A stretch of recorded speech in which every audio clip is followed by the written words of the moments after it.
Hello everybody, Ray Garner here with my second review of the week. We're going to stay in the X universe, but we're going to go to the Savage Lands with Rogue Savage Lands, number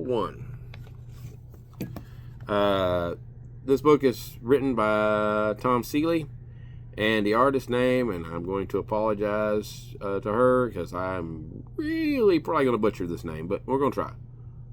It's Zulema, Scotto. I think that's correct. His first name is Zulema. His middle name Scotto, and last name is Launa.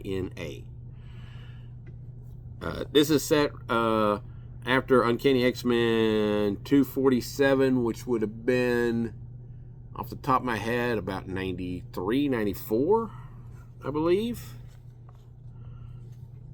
This is after the through the Death Crystal and to Australia, Outback, and Gateway, and we dive right into flashing back to all that.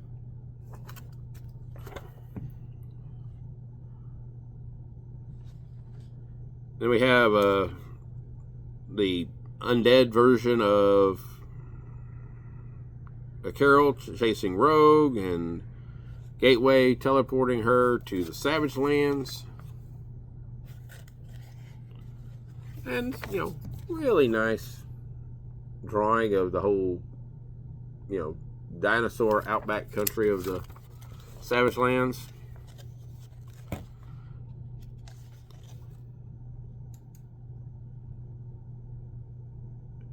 I really do kind of like the art.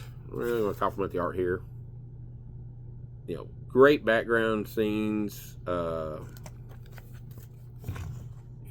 looking very queen of the jungle.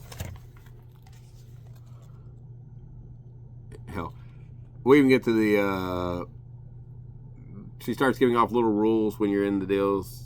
Don't sleep in trees. Don't sleep on the ground. And number 5, probably most important, if you're bashful, best get over quickly, because the Savage Lands will tear your super suit faster than a couple of rounds with the Juggernaut. And of course, we got our nice little splash page with her.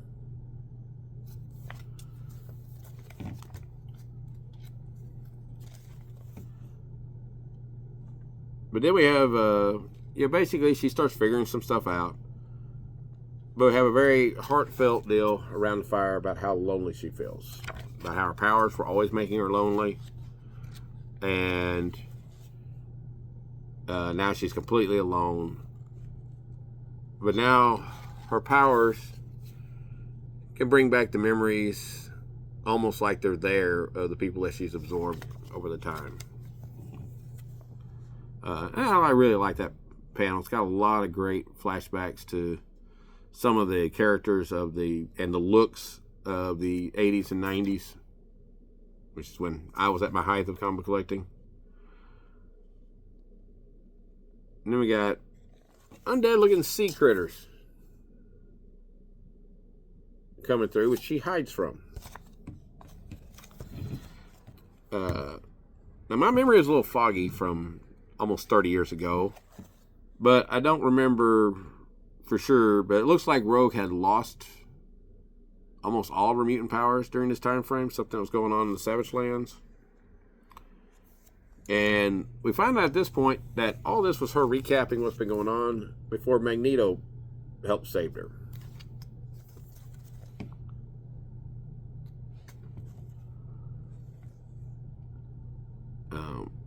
And as they're basically talking about what's going on, they get a little bit of disturbance. And we find out it's a big old saber-toothed tiger that most of us long-time Marvel readers are familiar with. And that Zabu, the pet of Kazar. And basically it's this really funny point where Rogue is like asking Magneto if he's ever seen Lassie.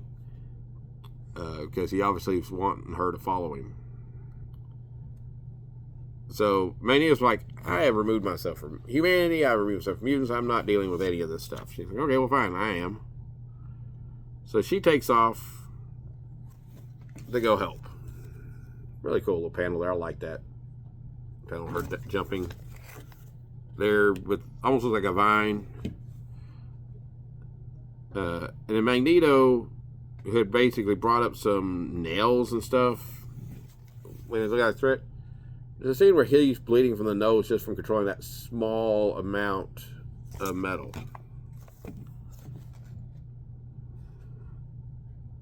So it seems like they're all losing their powers to an extent. Then jumping universe here. Elsewheres, we find out that Kazar has been captured by the before mentioned sea guys. What do you call them? The Deep Men.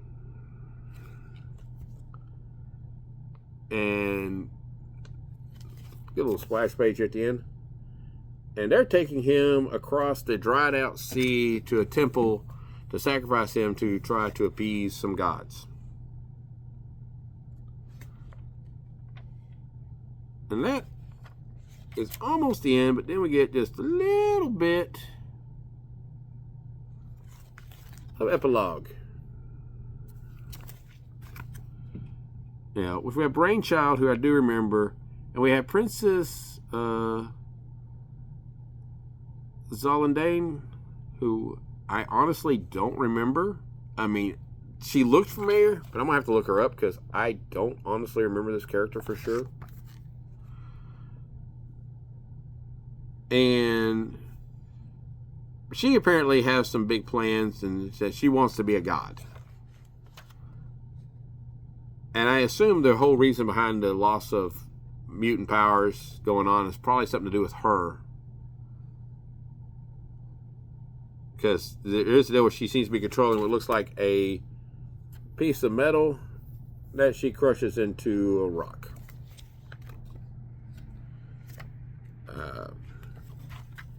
Pretty happy with this book. I really do kind of like this art. It's a neat little throwback. The facial expression on Rogue are really well done. It is an unenviable task to basically try to tell a story in the middle of a pre-existing continuity story. To be able to add stuff and not have continuity errors come up. So that's going to be difficult. But anything where you get to use the Savage Land, you get to use Kazar, I'm going to be really happy with. The bad thing is for me, it is using the story arc where Rogue and Magneto basically do hook up. One of my least favorite things that they've done to Rogue in her entire history, and they've done some bad things to her in her history. But yeah, her hooking up with the X-Men's arch enemy, who would have been approximately 30, 40 years her senior at this point. So we're talking great-grandpa, not even grandpa. A little bit creepy. Not a little bit, a lot creepy. But hopefully we won't go down that rabbit hole, at least not very far in this book. But really enjoy it. This is an era when I was really happy with Rogue. So looking forward to seeing what the next issue brings. Like I said, Kazar is always a welcome addition. He is not used near often enough in Marvel Comics. And the Savage Lands are just cool. So looking forward to the next issue. Highly, highly recommend this issue. If you're a Rogue fan, if you're an X-Men fan, if you're a Savage Land fan, and dang sure if you're a Kazar fan, check this book out. I think you'll love it. All right, I'll see y'all next week. Take it easy, sugar.